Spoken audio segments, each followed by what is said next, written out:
네, 오늘은 계속해서 신부의 복음, 신부의 영성 29번째 시간입니다. 성경 말씀은 빌립보서 1장 8절, 잠언 20장 30절, 사도행전 8장 14절에서 17절, 디모데후서 1장 6절, 누가복음 17장 30절에서 31절, 마태복음 25장 32절에서 46절, 누가복음 13장 23절에서 25절, 창세기 30장 25절에서 43절, 레위기 18장 20절, 21장 21절, 그리고 고린도전서 3장 14절에서 15절, 데살로니가 전서 5장 23절, 베드로후서 1장 4절입니다. 오늘은 두 가지의 주제를 가지고 말씀을 선포하겠습니다. 첫 번째로 영의 세계에서 참 안수란 무엇입니까? 안수의 의미에 대해 말씀을 드리겠습니다. 우리가 온 마음을 다해서 내 속에 영과 진리로 예배를 드리며 눈을 감고 묵상 기도로 하나님의 임재를 구하면 기도의 깊은 경지로 들어가기 시작합니다. 이제 그래서 그때 영의 눈이 띄어지면서 영계가 열리기 시작합니다. 이러면서 이제 보는 환상인데, 하나님이 계신 왼쪽 심장이 맥박과 함께 뛰는 것이 보이고, 심장에 쪼개진 금 사이로 노란 황금색 빛이 흘러나오고 있습니다. 이 황금색 빛이 가는 실 연기처럼 이제 심장에서 나와 어깨, 팔, 손가락을 타고 흘러나왔습니다. 그런데 그 빛이 이 함께 손을 잡고 있는, 예배 드리고 있는 자녀에게 바로 오른쪽 손목 안으로 미끄러지듯이 흘러 들어갔습니다. 그 흘러 들어간 금빛의 한 묶음에 가는 이 실연기는 자녀의 손목 안에서 팔을 타고 들어가서 팔꿈치를 지나 오른쪽 어깨를 가로질러 갔습니다. 금빛 연기는 이제 왼쪽 어깨 안을 타고 들어가더니 자녀의 왼쪽에 있는 심장 안으로 미끄러지듯이 타내려 들어갔습니다. 이게 환상에서 이제 체험한 것을 얘기하고 있는 겁니다. 밝고 환한 황금빛 연기가 자녀의 심장에 들어가자마자 심장 안에서 이 조그만 메노라 같은 형태의 7개의 금 촛대가 박혀 있는 것이 보였습니다.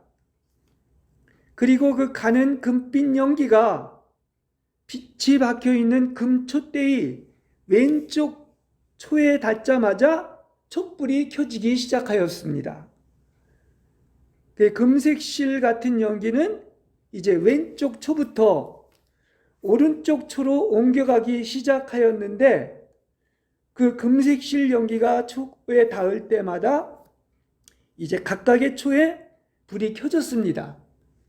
그래서 우리가 메노라를 보면 이제 7개의 촛대가 있는 것처럼 이제 마지막으로는 7 촛대의 한 중앙에 있는 촛불이 가장 환하고 크게 불이 켜지면서 갑자기 이렇게 그 자녀의 심장이 보였습니다.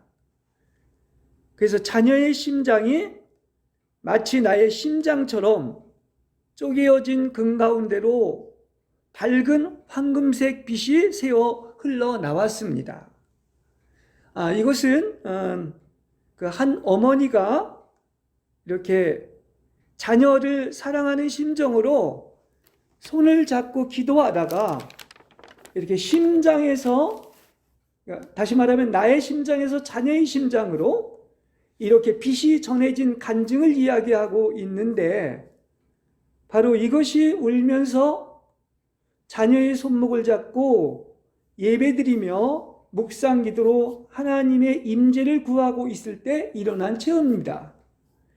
이렇게 우리는 이 육의 세계에서 영의 세계로 신령과 진정으로 예배드리며 깊은 묵상의 세계로 들어갈 때 이러한 여러 가지 환상들을 체험할 수 있는 사례인 것입니다. 제가 이제 왜 이야기를 하느냐고 하면은, 지금 이 사람의 어떤 간증처럼 이렇게 심장에서 다른 사람의 심장으로 빛의 흐름이 참 안수의 전수다, 이렇게 말씀을 드리겠습니다. 이걸 사람들은 이 전이라고 말들 하기도 하지만은, 참 안수는 무슨 의미를 가지고 있느냐면, 많은 영의 흐름을, 나의 어떤 것을, 그 빛을 다른 사람에게 전수할 수 있는 겁니다.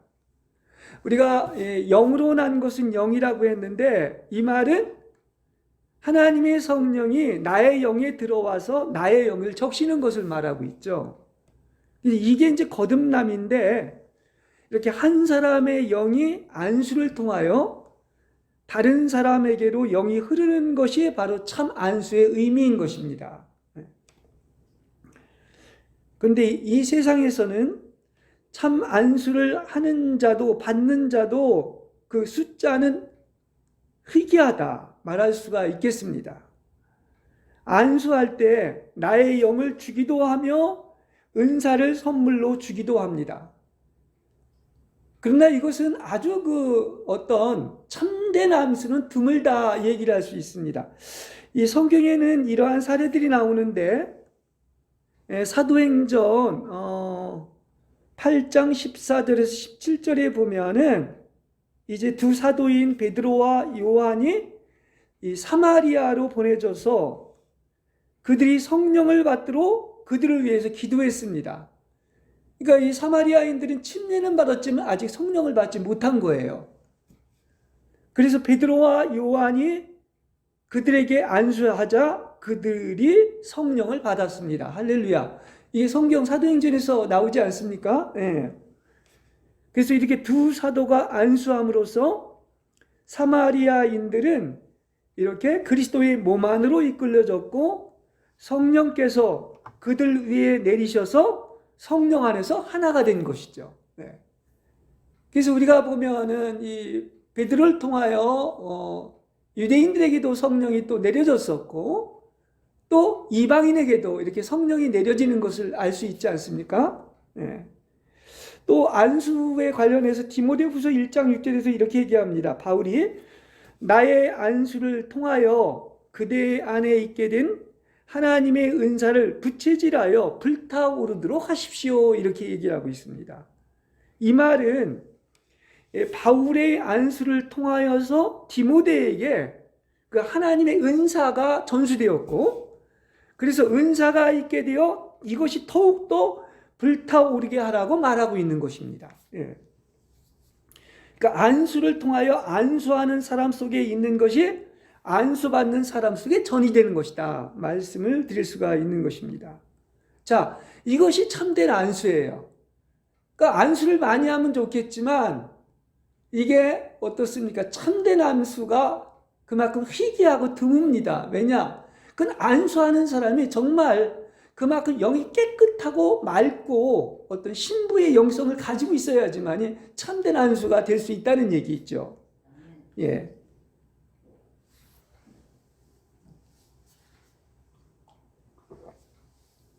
근데 실제로 이 두 사도나 바울의 안수를 보면 이런 능력이 나타나고 있지 않습니까?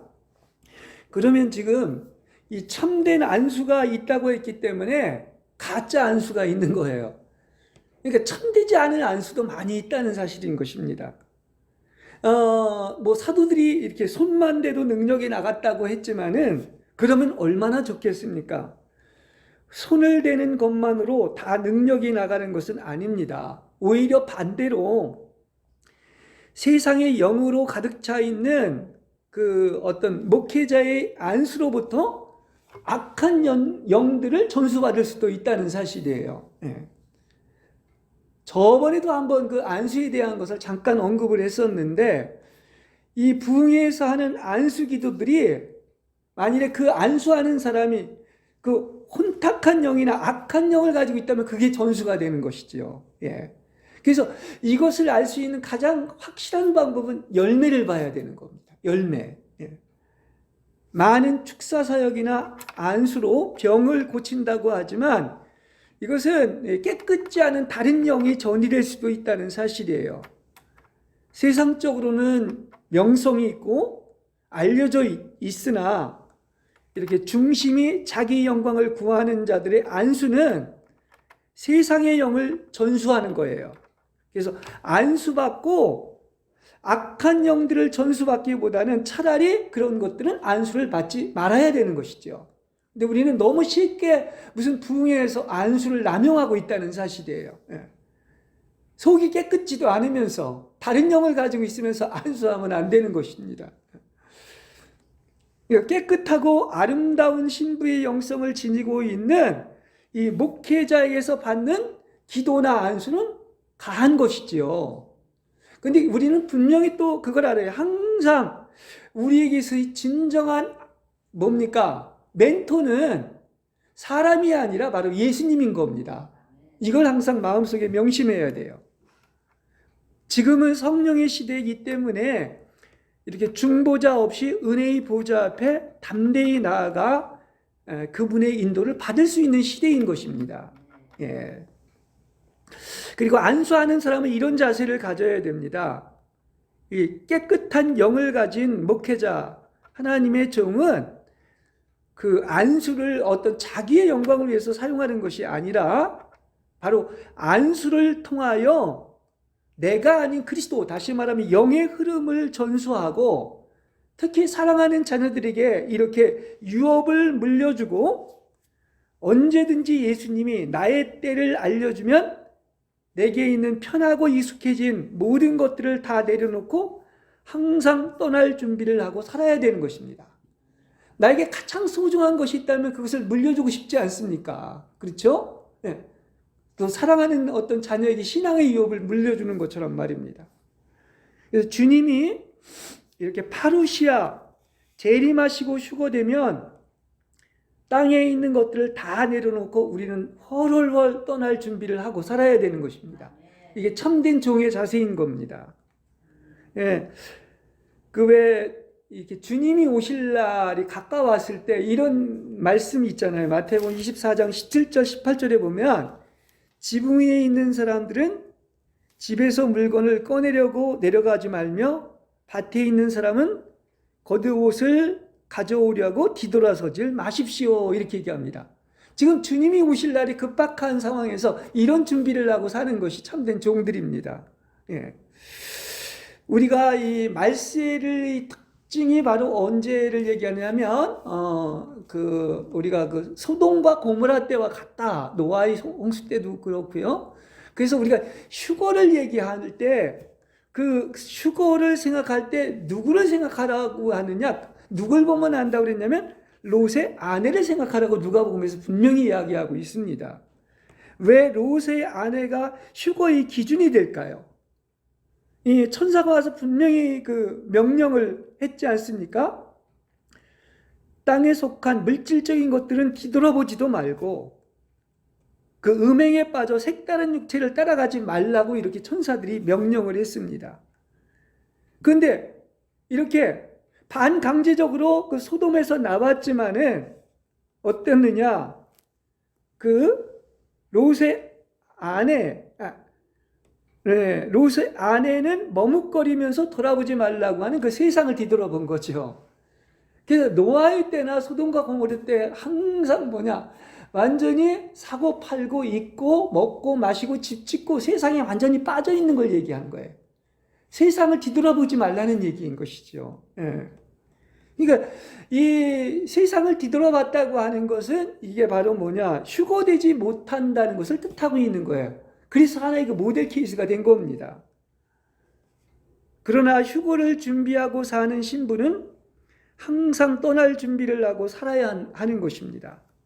손에 쥐고 있는 것이나 마음에 넣고 있는 것이 점유하고 있다면 떠나기가 힘들어질 겁니다. 가벼워야 풍선처럼 올라갈 거 아니겠습니까? 그래서 항상 어떻다, 우리가 주님의 오심을 기다리고 사는 사람들은, 휴거를 준비하는 사람들은 이렇게 무소유의 마음을 가지고 휴거될 때가 되면 쉽게 기쁨으로 순종할 수 있게끔 훈련받고 성령으로 충만하게 채워져야 구원을 받을 줄로 믿습니다. 이게 휴거를 준비하고 사는 신부의 영성인 것입니다.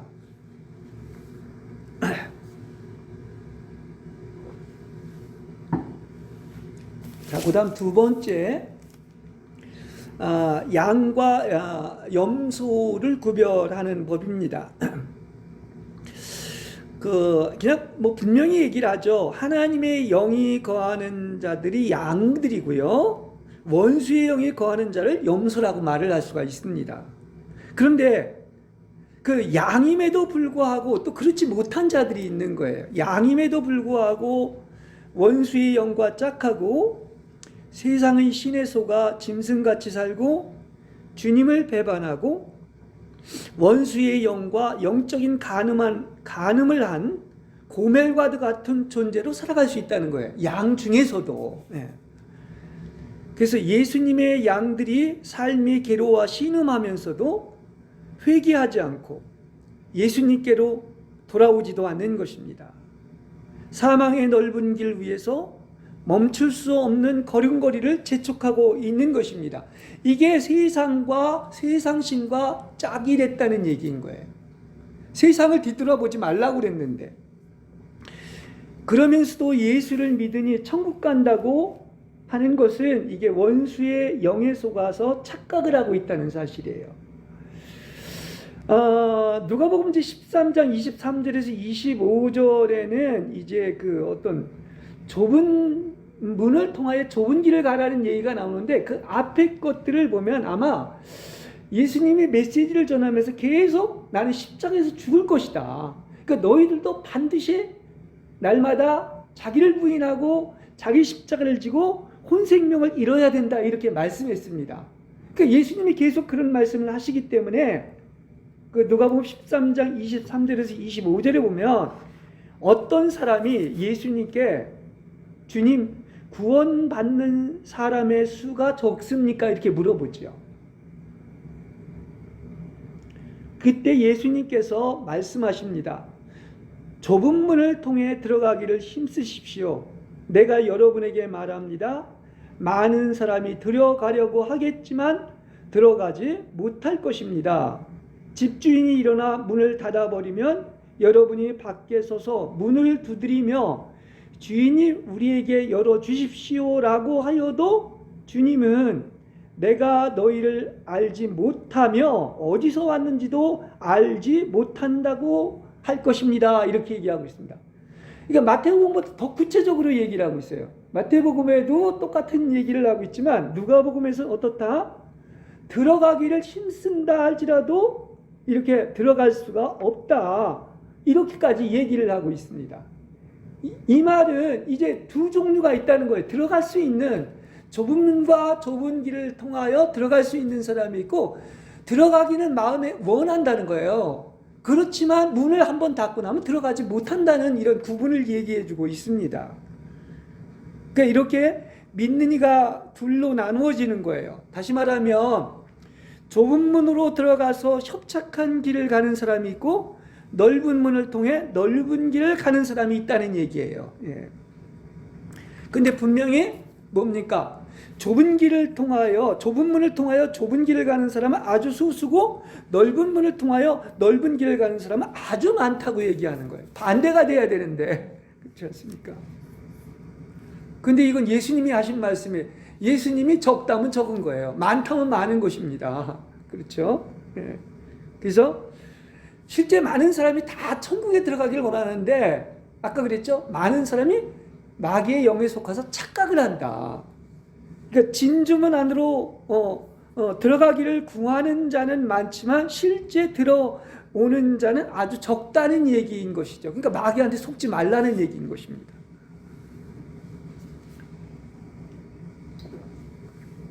그런데 어찌하여 믿는 이들이 다들 제 혼자만은 다르다고 생각하고 이렇게 착각을 하고 살아가고 있기 때문에 예수님께서는 굉장히 답답해 하시는 거예요. 왜냐하면 마귀에게 속아서 천국에 간다고 착각을 하고 있기 때문인 것을 알 수 있습니다. 자, 이렇게 믿는 이 안에서 이렇게 또 나누어지는 것이고 또 하나의 무리가 있습니다. 제가 아까 제목을 뭐라 그러냐면 양과 염소가 어떻게 다르냐 하는 것을 얘기하고 있는데 또 한 무리가 있어요. 어떤 거냐면 이것도 교회 안에 양우리 안에서 일어나는 일인데 예수님과 마귀에게 양다리를 걸치고 사는 수많은 사람들이 있습니다. 계명을 배우고 알면서도 따르지 않는 많은 사람들이 있습니다. 자, 이것은 여러분 잘 들으세요. 그들 중에 태반은 양이 아니라 염소라고 하는 사실이에요. 이렇게 구분이 되는 겁니다. 그러니까 그들은 스스로 그들도 양이라고 착각하고 살고 있지만은 바로 염소의 무리들이 있다는 얘기인 것이죠. 왜 우리가 마태복음 13장에도 그렇지 않습니까? 그야말로 금과 어떤 그 보물과 어떤 진주인 참 그리스도인들이 있고 또 나아가서 넓은 길을 가는 자들이 있고 또 하나는 가라지가 있다 이렇게 분명히 얘기하고 있는 것처럼 그렇게 셋으로 나누어지는 것을 알 수가 있습니다. 그러니까 염소는 예수의 음성을 들을 수가 없기 때문에 예수님을 알지를 못합니다. 그들은 예수님을 따라오는 선택도 하지 않습니다. 그 염소의 무리는 하나님의 백성이 아니기 때문에 그들이 아비마귀가 있는 지옥으로 가는 것이죠. 거짓말하는 자의 아비라고 한 것처럼 그들은 하나님의 백성이 아니기 때문에 마귀의 음성을 듣는 거예요. 그래서 그들 속에는 교회를 다닌다 할지라도 제2정기 지체 중에 역사합니다. 염소이기 때문에 숱한 사망의 열매들을 맺게 되는 거예요. 그 교회에서 많이 시험 드는 것 중에 하나가 소위 어떤 교회를 오래 나오고 막 장로된 사람들이 서로 멱살 짚고 싸우고 막 송송하고 하는 이런 것들, 그 어떻게 교회에 나오는데 그런 일이 있는가? 아마 그들이 바로 염소에 해당되는 무리일 겁니다. 그래서 그들은 처음부터 지식으로만 알며 믿는 신용만 하는 자들입니다. 그들 속에는 애초부터 예수님이 있지 않은 거예요. 그러니까 예수님도 마귀도 다 각자 자기의 씨는 아는 거예요. 아예 씨가 다른 거야. 하나는 예수님의 씨고 하나는 마귀의 씨가 있다는 사실이지요. 그래서 수많은 염소의 무리들은 양과 같은 우리 안에 같이 있습니다. 그래서 염소들의 무리는 제 스스로는 양들과 한 우리에 거하기 때문에 양의 무리 안에 속해 있는 줄로 압니다. 그래서 속아서 살다가 언제 아느냐? 결국은 죽음을 맞이하는 때가 되어서야 자기의 신분을 알고 슬피 우는 거예요. 왜냐? 자기가 지옥을 가기 때문에 이렇게 되는 것입니다. 그러므로 염소는 마태복음 13장대로 하면 가라지에 해당이 되고, 그래서 이렇게 얘기하죠. 계시록 20장에는 너희들은 마귀와 그의 천사들에게 예비된 영원한 불 속에 들어가는 거죠. 그러니까 지옥에는 누가 가느냐고 하면 마귀와 그를 따르는 악한 천사들, 영들이 가는 것이고, 또한 이들을 따랐던 누굽니까? 이 염소가 간다는 그런 사실이에요. 그래서 이들은 불모신 영원한 형벌에 취해지게 되는 것입니다. 그래서 오늘 이것을 얘기하는 것은 이걸 확실히 우리가 구분해야 신앙생활을 이렇게 새롭게 할 수가 있는 것입니다. 염소는 지옥에 가고 양은 넓은 문을 통하여 넓은 길을 가는 자와 좁은 문을 통하여 좁은 길을 가는 자로 나눠지는 것입니다.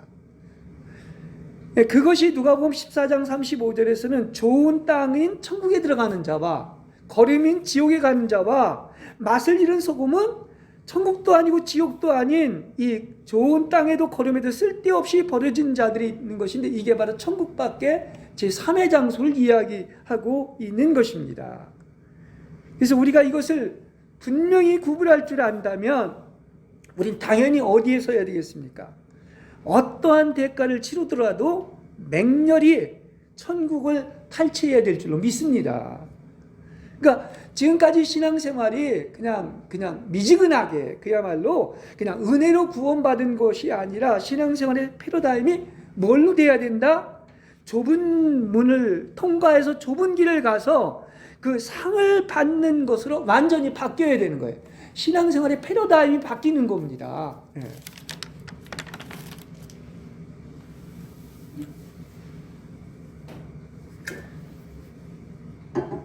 자, 이것을 이 색깔로도 말씀을 드릴 수가 있습니다. 그 절대로 빛과 어둠이 함께할 수 없는 것처럼 이 어둠에 있는 이 검은색은 그 염소에게 있는 것이고요. 흠없는 양은 바로 흰색이죠. 그런데 양 무리 안에는 또 누가 있느냐면 회색 지대에 살고 있는 한 무리들이 있습니다. 그것이 이제 우리가 마태복음 25장에서 설명할 수 있는 그 나눠지는 거예요. 그 열처녀가 있는데 등불을 든 열처녀 중에서 그 여분의 기름을 그릇에 준비하던 어리석은 5처녀가 여기에 해당되는 거예요. 그러니까 이 어리석은 5처녀도 등인 영에는 기름이 준비되었으나 혼인 그릇에 기름인 성령이 있지 않은 것을 말하는 것입니다. 그래서 보십시오. 거기에도 그럽니다. 기름을 이제 지혜로운 5처녀한테 달라니까 우리도 부족하니까 가서 사라고 그럽니다. 그래서 저희가 기름을 살아간 동안에 어떤 일이 일어났습니까? 바로 주님께서 오셨고 혼인잔치에 들어갈 문이 닫혔다는 거예요. 이게 누가 보면 아까 13장하고 연결되는 말씀이죠. 그래서 그때서야 미련한 처녀들은 문을 열어달라고 하였지만 문이 닫혔으므로 이제는 성문 안으로 들어갈 때를 놓쳐버린 것을 이야기하고 있습니다. 그래서 이들은 성문 밖, 즉 천국 밖에 있는 거예요. 바로 미련한 그들이 누구를 얘기하느냐? 구약에 보면 그 양무리를 얘기할 때 그 야곱의 양무리들이 있습니다. 이걸 얘기하는 겁니다. 그 야곱의 양무리는 거기에 보면 얼룩무늬 있는 양, 점이 있는 양, 아름진 양들이 있습니다. 이들은 분명히 우리가 알아야 될 것은 희고 깨끗한 흠이 없는 양이 아닙니다. 둘 다 보면은 속이는 자가 서로 속인다고 하는 것처럼 라반은 딸들을 바꿔가면서 품삯을 속였고, 또 야곱은 그야말로 그 은백양나무, 살구나무, 프라타라스 나무 가지에 낸 흰 무늬로 품삯을 속인 야곱도 둘 다 속인 것에 해당이 되는 거지요. 그래서 속고 속이는 모든 영들은 다 뭐냐? 이것은 원수의 성품에 속한 것입니다. 그래서 이런 열매의 양무리들은 어떻다? 온전히 희고 깨끗해지지 않았기 때문에 천국 밖에서 1000년 동안 경륜적인 징계를 받는 것입니다. 자, 선한 목자이신 예수님은 점도 없고 흠도 없는 정결한 열매의 양들을 원하십니다. 하나님은 이스라엘 족속이 올리는 번제단의 예물도 흠이 있는 것은 연락하지 않습니다. 레위기에서 계속 그걸 얘기하고 있죠. 예. 그래서 아론의 자손이라도 흠이 있는 자는 성소에 들어오는 것을 금했습니다. 우리 하나님 아버지는 거룩하시고 완전하신 분입니다. 그래서 이것은 하나님은 철저히 바로 근원이 그분으로부터 나온 것이 아니면 연락하지 않는 게 이게 성서 전체의 원리인 것입니다. 빛과 어둠 함께할 수가 없습니다. 성과 속이 함께할 수 없어요. 하늘과 땅이 함께할 수 있고 천국과 세상이 함께할 수 없죠. 예. 그래서 우리는 분명히 근원이 중요하다는 사실을 알아야 됩니다. 아무리 선하다 할지라도 이 사람의 타고난 천연적인 생명이나 의지나 감정, 생각에서 나온 것은 하나님이 보시기에는 악한 거란 말이에요. 하나님으로부터 온 것만이 하나님이 연락하신다는 사실이에요. 예, 그렇습니다. 그러므로 천국은 흠점티 주름이 없는 거룩하고 완전한 사람이 되어야 들어가는 것이죠. 예. 그래서 구원을 이루라는 말은 구원이 아직 시작, 값없이 믿음으로 구원을 얻은 이건 시작인 것이고요. 구원을 이루라는 것은 구원을 완성하는 겁니다. 여기에까지 가라는 것입니다. 그래서 계속해서 우리가 이렇게 이기는 자의 복음인 신부의 복음을 전하는 것이고, 이렇게 목표인 완전한 구원인 성화된 혼의 구원에 이르지 않고서는 많은 믿는 이가 성박 어두운 곳에서 징계를 당한다는 것을 이야기하고 있는 것입니다. 그리고 오늘 또 얘기하는 것처럼 또 하나는 아예 처음부터 지옥 가야 할 많은 염소들이 믿는 자 안에 공존하고 있다는 사실이죠.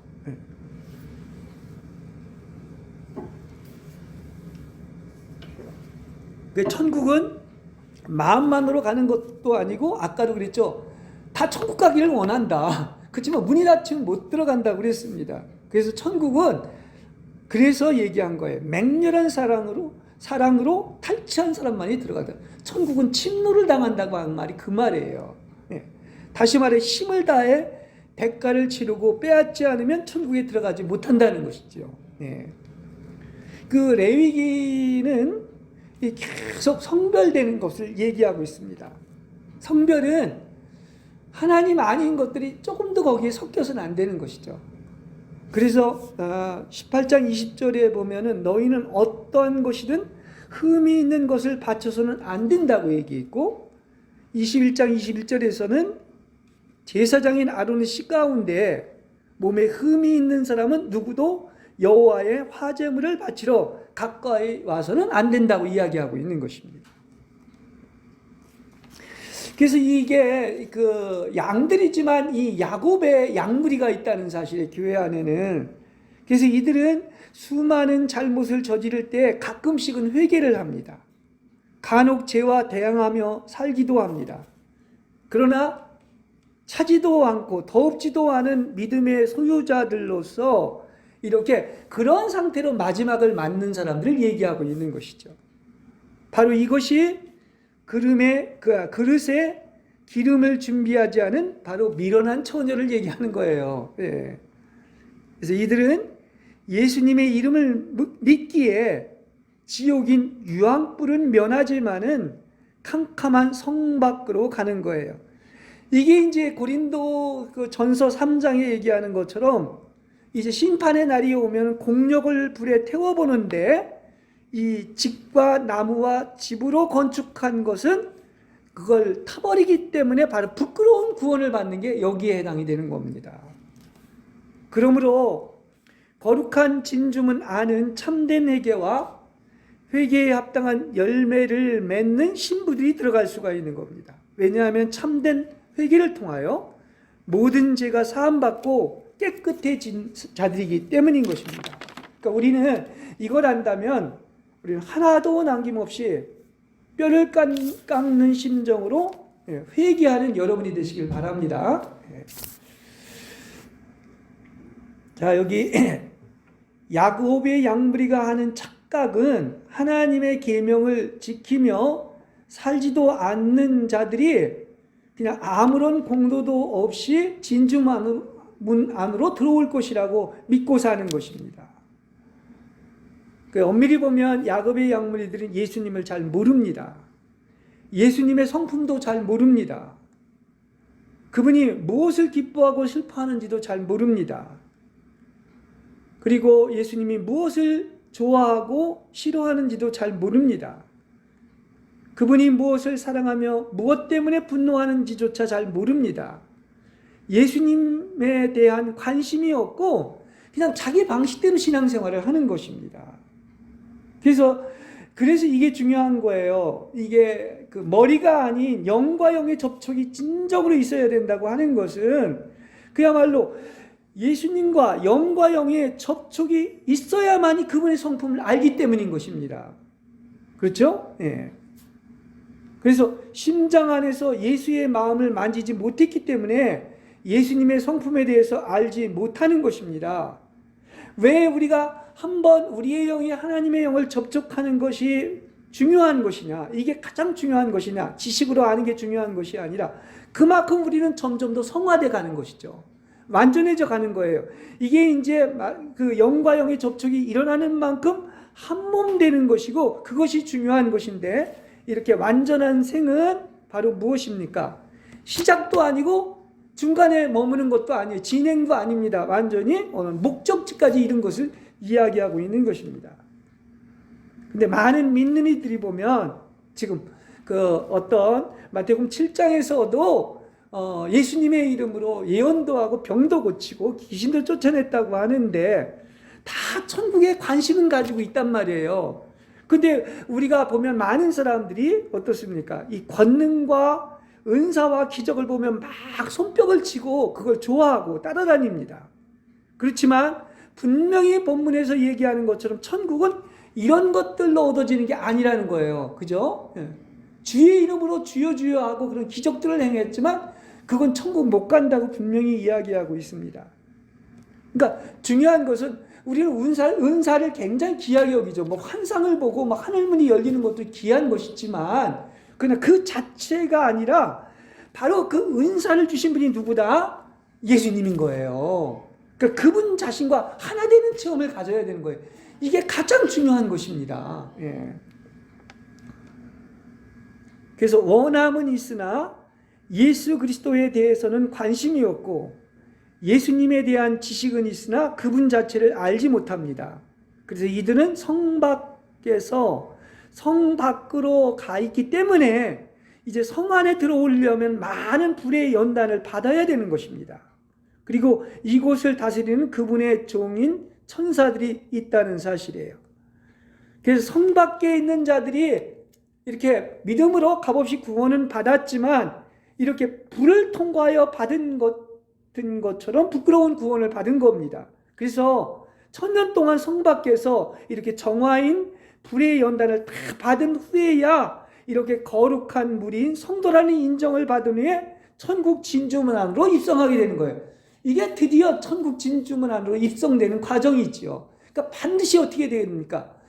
흠점기 없는 신부가 되어야만이 어떻습니까? 진주문 안에, 성 안에, 진주문 안에 들어갈 수 있다는 사실을 이야기해 주고 있습니다.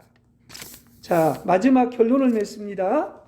이렇게 점도 없고 흠도 없고 티도 없고 주름이 없는 소수의 신부들이 있는데 이렇게 이들이 바로 신랑과의 결혼식에 들어가는 것입니다. 이들은 항상 그 목자이신 그분의 음성을 듣고 따라가며 당연히 계명을 지키고 말씀대로 행하고 거룩한 세마포 옷을 입고 회개에 합당한 열매를 맺은 자들인 겁니다. 예. 그래서 좁은 문을 통과하여 이렇게 좁은 길을 가서 이렇게 거룩한 성에 들어갈 수 있는 권세를 얻은 양들이 바로 신부라고 하는 사실인 것입니다. 자, 오늘 이제 이렇게 메시지를 보면 같은 양우리 안에 있지만은 다 뭘로 하느냐? 핵심 결론은 바로 뭐냐? 어떤 은사나 기적이나 능력을 행하는 것이 아니라 열매로 안다고 이렇게 얘기하고 있습니다. 근데 그 중에 태반은 뭐라고요? 실제 양우리에 있지만은 염소의 무리라는 겁니다. 그리고 스스로 이들은 착각하면서 양이라고 생각하고 살고 있는 염소의 무리입니다. 또 하나는 누가 있다고 그랬죠? 많은 믿는 자지만 야곱의 양무리들이 또 이들도 천국에 들어갈 수 있을 것이라고 착각을 하고 있는 거예요. 이 착각을 하는 이유는 아직 어두운 영에 속아서 착각을 하는 겁니다. 그래서 아까도 얘기한 것처럼 다 많은 사람이 천국에 들어가기를 원할 것이다.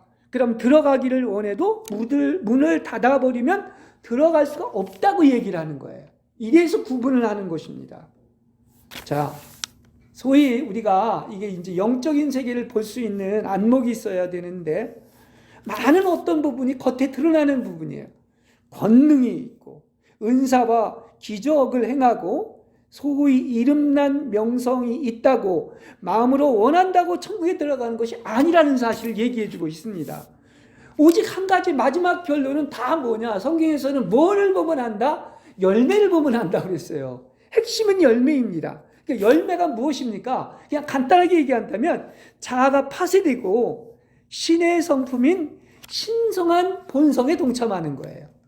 이게 이제 베드로후서 1장 4절에 나온 것인데 누구냐? 바로 신의 성품, 신성한 본성에 동참한 것은 신의 성품으로 조성된 자들만이 천국에 들어가게 될 줄로 믿습니다.